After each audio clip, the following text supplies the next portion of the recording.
بسم اللہ الرحمن الرحیم الصلاۃ والسلام علیک یا سیدی یا رسول اللہ وعلی آلک و اصحابک یا سیدی یا حبیب اللہ الصلاۃ والسلام علیک یا سیدی یا رسول اللہ وعلی آلک و اصحابک یا سیدی یا محمد رسول اللہ صلی اللہ علیہ وآلہ وسلم۔ لیلۃ القدر یا شب قدر خیر و برکت والی رات ہے، اور یہ وہ رات ہے جس رات کو جو بھی بندہ جو ہے اللہ تبارک و تعالیٰ کی عبادت کرتا ہے، اللہ تبارک و تعالیٰ اس کو 1000 مہینہ سے زیادہ زمانہ عبادت میں گزارنے کا اجر عطا فرما دیتا ہے۔ یہ وہ پاک رات ہے جس رات کو جو ہے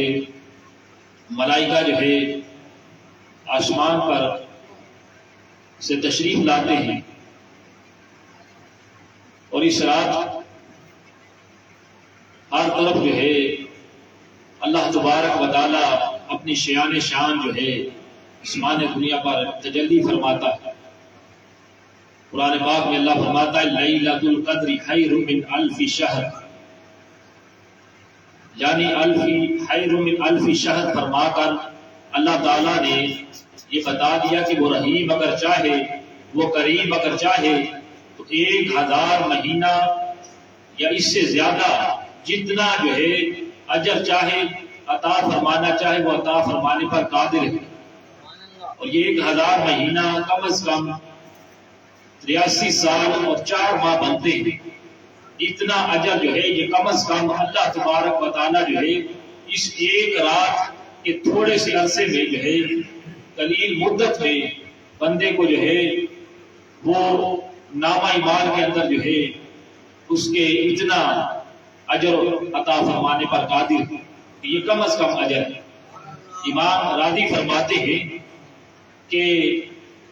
اس رات کو قدر اس لیے کہتے ہیں کیونکہ قدر والی کتاب، قدر والے نبی کی معرفت میں قدر والی امت پر اس رات نازل ہوئی۔ اس وجہ سے پوری سورت قدر کے اندر 3 مرتبہ لفظ قدر کا استعمال کیا گیا ہے۔ اور اس رات کو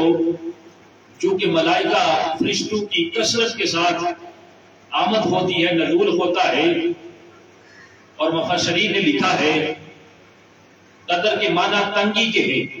کیونکہ فرشتوں کا نزول اس کثرت سے اس رات کو ہوتا ہے کہ زمین تنگ پڑ جاتی ہے۔ اس وجہ سے اس رات کو لیلۃ القدر یا شب قدر کہا جاتا ہے۔ اور امام ابو بکر البراء کہتے ہیں کہ جو بندہ اس رات کو عبادت کرتا ہے اللہ تعالیٰ اسے لائق قدر، قابل قدر بنا دیتا ہے۔ وہ لائق قدر ہوتا ہے اللہ کی بارگاہ کے اندر وہ بندہ۔ اس وجہ سے بھی اس رات کو لیلۃ القدر یا شب قدر کہا جاتا ہے۔ چونکہ گزشتہ امتوں کی عمریں جو تھی وہ طویل تھی، زیادہ تھی، عبادات زیادہ تھی، اور جب آقا علیہ الصلوۃ والسلام نے اپنی امت کی قلیل عمریں دیکھی، کم عمریں دیکھی، تو آقا علیہ الصلوۃ والسلام کے قلب اطہر پر یہ بات گراں گزری،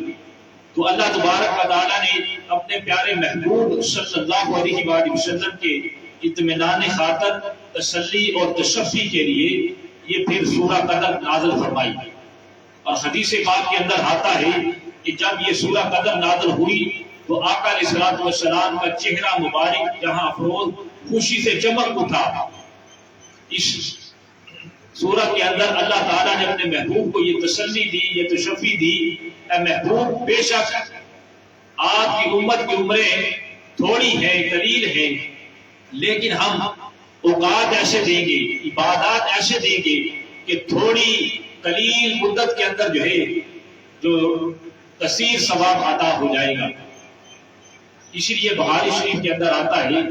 من قام لیلۃ القدر ایمانا و احتسابا غفر له ما تقدم من ذنبہ، کہ جس نے ایمان کی حالت میں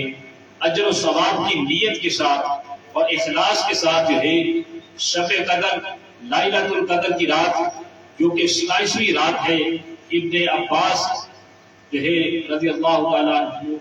اس کے راوی ہیں کہ انہوں نے استنباط کیا ہے کہ جو 27ویں رات ہے وہی جو ہے لیلۃ القدر کی رات ہے۔ اس سے ابن عباس سے یہ بات ثابت ہے۔ تو جس نے 27ویں رات شب قدر کی عبادت میں بسر کی، اللہ تبارک و تعالیٰ اس کے پچھلے سارے گناہوں کو معاف فرما دے گا۔ حضرات یہ وہ پاک رات ہے جس رات کو حضرت جبرائیل امین ملائکہ کرام کے جرمن کے ساتھ آتے ہیں، اور جو کوئی اس رات کو کھڑا ہو کر عبادت کر رہا ہو، بیٹھ کر عبادت کر رہا ہو، کسی بھی نوعیت کی عبادت کر رہا ہو، اس کے حق کے اندر جو ہے حضرت جبرائیل امین دعا کرتے ہیں۔ تو یہ وہ پاک عظیم رات ہے کہ جس رات کی محروم اگر کوئی بندہ رہ جائے اس رات سے، تو آقا علیہ الصلوۃ والسلام نے اس بندے پر سخت ناگواری کا اظہار کیا ہے اس بندے کے لیے کہ جو بندہ اس رات کو محروم رہ جائے۔ فرمایا من کام، اس لیے آقا علیہ الصلوۃ والسلام نے یہ حدیث پاک کے اندر الفاظ آتے ہیں من حرم فقط حرم الخیر کلہ، کہ جو اس رات کی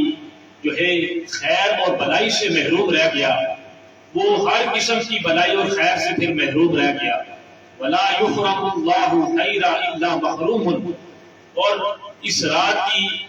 جو خیر اور بلائی سے صرف وہی بندہ محروم رہ سکتا ہے جو واقعتاً محروم ہے، وہی بندہ محروم رہ سکتا ہے۔ ہم کتنی ہی حضرات جو ہے راتیں بغیر کسی وجہ کے وہ جا کر گزار دیتے ہیں، تو ایک رات جس کا اجر جو ہے 1000 مہینے سے افضل ہے، 1000 مہینے سے جو بہتر رات ہے، اس ایک رات کو پانے کے لیے، اس کی فضیلت حاصل کرنے کے لیے کیا ہم جو ہے اللہ تعالیٰ کے حضور ایک رات جو ہے وہ جا کر گزارنے نہیں سکتے؟ یقیناً ہمیں اس رات کو جو ہے اللہ کے حضور سجدہ ریز ہو کر اور اللہ کے حضور جو ہے وہ تلاوت قرآن پاک کر کے، تسبیحات پڑھ کر، درود و سلام پڑھ کر اور دعائیں کر کے اس رات کو جو ہے گزارنا ہوگا، اس رات کو عبادت میں بسر کرنا ہوگا۔ اسی میں جو ہے ہماری نجات ہے۔ اور تفسیر یعقوب چرخی کے اندر آتا ہے کہ جو بندہ لیلۃ القدر کی رات یا شب قدر کی رات کو 2 رکعت نماز نفل پڑھتا ہے، ہر رکعت میں سورہ فاتحہ کے بعد 7 مرتبہ جو ہے وہ سورہ اخلاص قل هو اللہ احد یہ تلاوت کرتا ہے، نماز مکمل کرنے کے بعد وہ بیٹھ کر 27 مرتبہ جو ہے وہ سورہ قدر انا انزلناہ فی لیلۃ القدر یہ پڑھتا ہے، اور 70 مرتبہ جو ہے وہ استغفار استغفر اللہ استغفر اللہ استغفر اللہ کی کثرت کرتا ہے، 70 مرتبہ پڑھتا ہے۔ ابھی وہ شخص مسلح نماز سے اٹھتا بعد میں ہے، اللہ تبارک و تعالیٰ اس کی اور اس کے والدین کی بخشش فرما دیتا ہے۔ اور ام المومنین حضرت عائشہ صدیقہ رضی اللہ تعالی عنہ فرماتی ہیں کہ شب قدر لیلۃ القدر کی رات کو آقا علیہ الصلوۃ والسلام ایک خاص دعا کیا کرتے تھے۔ دعا بڑی خوبصورت ہے، سنیے۔ حضور یہ دعا کیا کرتے تھے اللہم انک عفو کریم تحب العفو فاعف عنی، اے اللہ تو معاف فرمانے والا ہے، کرم فرمانے والا ہے اور معاف کرنے کو تو پسند کرتا ہے، یا الہی تو ہم سے بھی درگزر فرما۔ تو اس رات حضرات آپ سب یہ دعا کثرت کے ساتھ پڑھے، اور بعض بزرگوں نے یہ نقل کیا ہے، یہ بات بتائی ہے کہ جو شب قدر لیلۃ القدر کی رات کو وہ سورہ واقعہ کی تلاوت کرتا ہے، اللہ تبارک و تعالیٰ اس کو فقر و فاقہ سے محفوظ فرماتا ہے، اسے جو ہے اس کے رزق کے اندر بے پناہ اضافہ فرماتا ہے، اس کے محتاجی سے بچاتا ہے۔ اور یہ بھی بزرگوں نے بات بتائی ہے کہ جو بندہ جو ہے اس رات کو سورہ دہان اور سورہ تغابن کی تلاوت کرتا ہے وہ آنے والی افات سے، بیماریوں سے محفوظ رہتا ہے۔ تو حضرات اس رات کو خصوصی طور پر دعائیں کیجئے، کیونکہ یہ رات اللہ کی بارگاہ میں قبولیت کا درجہ رکھتی ہے۔ وہ رب جو ہے اپنی شان جو ہے آسمان دنیا پر تجلی فرماتا ہے اور کہتا ہے کوئی بخشش مانگنے والا میں اس کو بخشوں، ہے کوئی آج کی رات جو ہے رزق مانگنے والا اس کو رزق عطا کر دوں، ہے کوئی دنیا اور آخرت کی خیر مانگنے والا اس کو میں دنیا اور آخرت کی خیر عطا کر دوں، یہاں تک کہ طلوع فجر ہو جاتی، یہ طلوع فجر تک یہ سلسلہ جو ہے جاری و ساری رہتا ہے۔ ایک مرتبہ پھر حدیث پاک کے وہ الفاظ جو گفتگو کے دوران میں نے پڑھے، جو آقا علیہ الصلوۃ والسلام نے فرمایا من حرمها فقد حرم الخیر کلہ، جو اس رات کی خیر سے محروم رہ گیا وہ تمام قسم کی بلائیوں اور خیر سے محروم رہ گیا۔ ولا یحرم اللہ خیر الا محروم، اس رات کی خیر اور بلائی سے صرف وہی بندہ محروم رہ سکتا ہے جو واقعتاً محروم ہے۔ تو حضرات یہ رات آ رہی ہے اور اس رات کی جو ہے قدر کیجیے، اللہ تبارک و تعالیٰ نے نصیب فرمائی ہے، اس کو خالی نہ جانے دیجیے گا۔ اس رات خوب اللہ تعالیٰ کی عبادت کیجیے، اور اس رات جو ہے آپ جو ہے تلاوت قرآن پاک کریں، نوافل ادا کریں، تسبیحات پڑھیں، درود و سلام پڑھیں اور خوب دعائیں مانگیں۔ اور اس رات سے صرف وہی محروم رہ سکتا ہے جو واقعتاً محروم ہے۔ تو قدر کیجیے اس وقت کی، اللہ تبارک و تعالیٰ نے ہم سب کو یہ رات نصیب فرمائی ہے، اور اللہ تعالیٰ کے حضور اس رات کو جو ہے کثرت سے اس کی یاد کیجیے، اس کے ذکر کے اندر جو ہے اس رات مصروف رہیے۔ اللہ کریم کے حضور دعا ہے اللہ رب العالمین ہم سب کو اس رات کا، لیلۃ القدر کی رات کا، شب قدر کی رات کا، جو 1000 مہینے سے افضل ہے، جو 1000 مہینے سے بہتر ہے، جو کہ 83 سال اور 4 ماہ تقریباً بنتے ہیں، اس کا پورا حق ادا کرنے کی ہم سب کو توفیق عطا فرمائے، آمین۔